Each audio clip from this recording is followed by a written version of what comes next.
The BUILDS or the BSU-ULIS, Information Literacy Development Solutions, is the library education program intended to enhance the students' competence in the 21st century skills, specifically on information literacy. This aims to improve the students' ability in understanding their information need, identification of information sources, retrieval, evaluation, and ethical use of information, serving as an intervention to the increasing misinformation and spread of fake news on the different information platforms. We welcome you to an information literacy video series brought to you by the BSU Library in cooperation with DevCom Action Media Radio Station, with the students of College of Information Science, Department of Library and Information Science.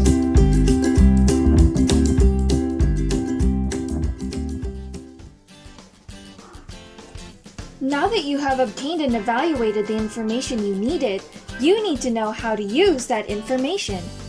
Knowing how to use information is necessary because it is also important to learn how to communicate or share information responsibly, ethically, and legally.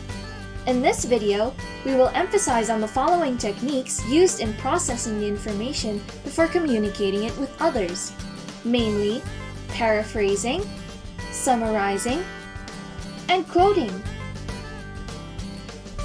So what exactly is paraphrasing? Paraphrasing simply means restating an idea using your own vocabulary.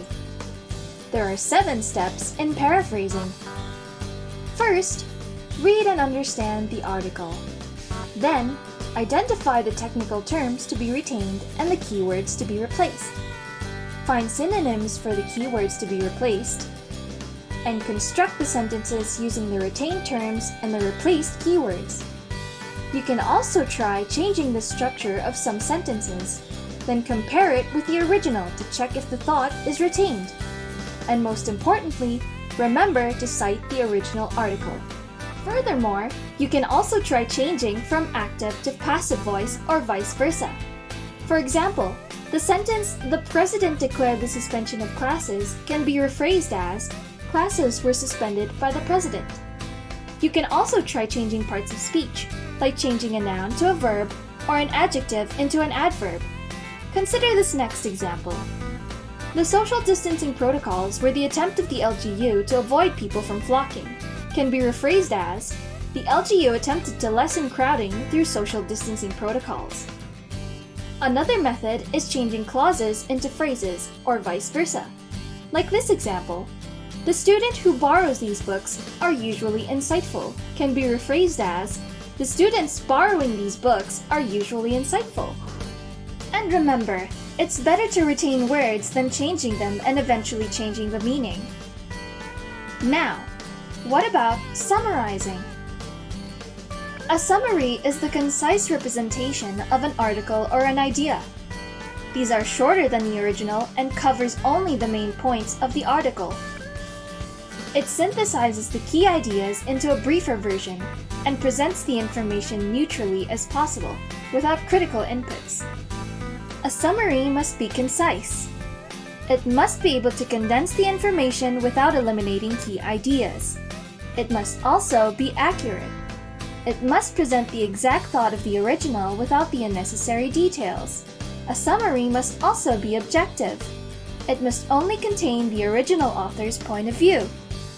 Finally, quoting. Quotations directly include the exact words and ideas as originally expressed by the author. These are enclosed in quotation marks and are integrated grammatically into sentences.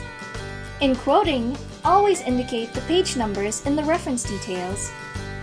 And when following the APA format, use a block format for quotations with more than 40 words. That said, when do we actually quote? We quote when the technical definitions cannot be rephrased, or when a statement is significantly impactful or powerful. We also quote when you need a strong statement to support your arguments, or when there are statements you wish to dissect, analyze, or criticize. There are 3 common formats followed in quotations.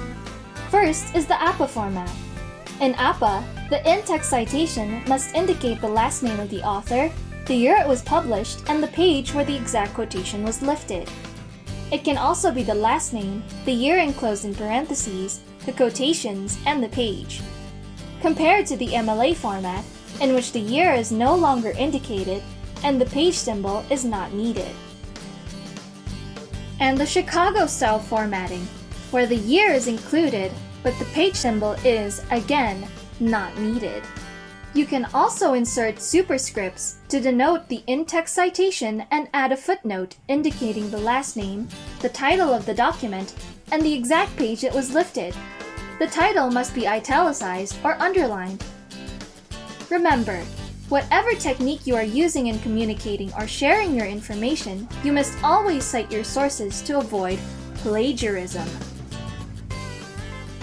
Plagiarism is a serious act of misconduct punishable by suspension of 2 months to 1 semester for the first offense, or suspension of 1 semester and 1 day to 1 year for second offense, and expulsion for the third offense. That is according to the Benguet State University Student Code.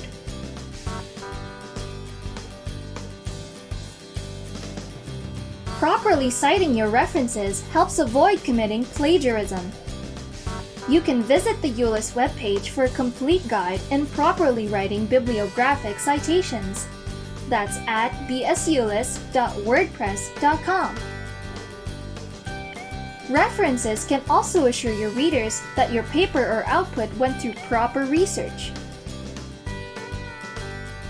Let us normalize the use of credible and reliable information by starting to be responsible in the information that we use. From fully recognizing our information need, to identifying the potential sources of information, retrieving the information effectively and efficiently, then evaluating the information, to finally using the information responsibly. The steps I just mentioned are actually the components of information literacy, which are identifying information need, locating information sources, retrieving the information, evaluating the information, and using the information. Information literacy is one of the 21st century skills needed by students to become globally competent. With critical thinking and information literacy, you'll be equipped with skills against misinformation, disinformation, and especially fake news.